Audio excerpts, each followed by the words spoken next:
Hi hello welcome back to our channel Sneha sweet home. ఈరోజు వచ్చేసి మన recipe ఏంటంటే వెజ్ పలావ్ అనమాట. ఈజీగా తక్కువ వెజిటేబుల్స్తో సింపుల్గా ఇంట్లో ఉండే కొన్ని వీటితోనే ఈజీగా ఎలా ప్రిపేర్ చేసుకోవాలో చెప్తాను. ఇందులో ఫస్ట్ వచ్చేసి ఉల్లిపాయ, టమాటీ, పచ్చిమిర్చి, బంగాళదుంపలు కావాలి.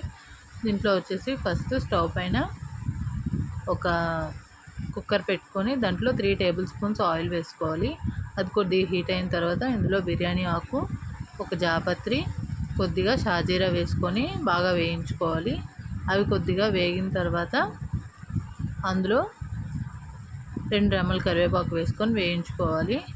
కరివేపాకు అనేది చిటపటలాడిన తర్వాత 9 పచ్చిమిర్చిని బాగా కట్ చేసుకొని 9 లేక 10 తీసుకొని బాగా చీలికల్లా కట్ చేసుకొని వేసి వేయించుకోవాలి. ఇలా వేయించుకున్న తర్వాత ఇందులో పెద్ద సైజు ఉల్లిపాయలు 2, మీడియం సైజు టమాటాలు 2, మీడియం సైజు బంగాళదుంపాయ 2, పెద్దదైతే 1 పీల్ ఆఫ్ చేసుకొని ముక్కలుగా కట్ చేసుకొని అన్నీ ఒకేసారి వేసి బాగా వేయించుకోవాలి. ఇలా వేయించుకున్న తర్వాత సిమ్లో పెట్టేసి మూత పెట్టి ఒక 10 నిమిషాల వరకు అలా ఉంచేస్తే అన్నీ బాగా మగ్గిపోతాయి అన్నమాట.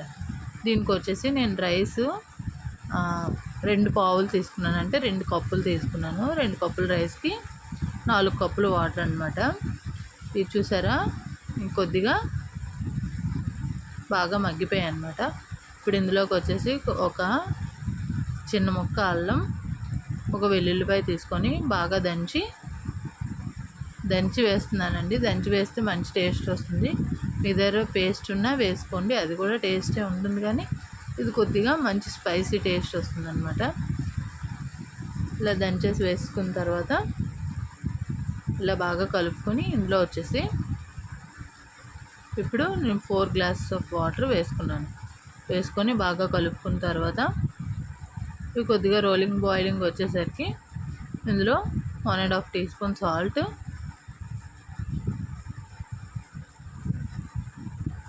ఒక 2 టీ స్పూన్స్ మసాలా పౌడర్ వేసుకొని బాగా కలుపుకోవాలి.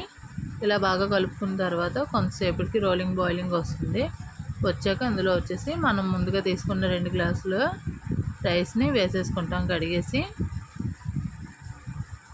ఇలా వేసుకున్న తర్వాత బాగా కలిపేసి మూత పెట్టేసి విజిల్ పెట్టి కరెక్ట్గా 3 విజిల్లు అయితే బిర్యానీ అనేది రెడీ అయిపోతుంది. చాలా అంటే చాలా టేస్టీగా ఉంటుంది. రైతా కానీ ఏదైనా వెజ్ కర్రీ కానీ ఎనీ ఐటెం విత్ సర్వింగ్ అనమాట. చాలా అంటే చాలా బాగుంటుంది. హాస్టల్స్లో ఉండే వాళ్ళకి, ఈ జాబ్స్ చేసే వాళ్ళకి వెంటనే అయిపోవాలి, టేస్టీగా ఉండాలి అనుకుంటే ఇది ట్రై చేయొచ్చు. మీరు కూడా ట్రై చేసి ఎలా వచ్చింది అనేది కామెంట్ సెక్షన్లో తెలియచేయండి. Thanks for watching. Don't forget to subscribe. ఇలాంటి మంచి వీడియోస్ ఇంకా మీ ముందుకు తేవాలంటే నాకు సపోర్ట్ చేయండి. లైక్ చేయండి, షేర్ చేయండి, కామెంట్ చేయండి. Thanks for watching. Don't forget to subscribe.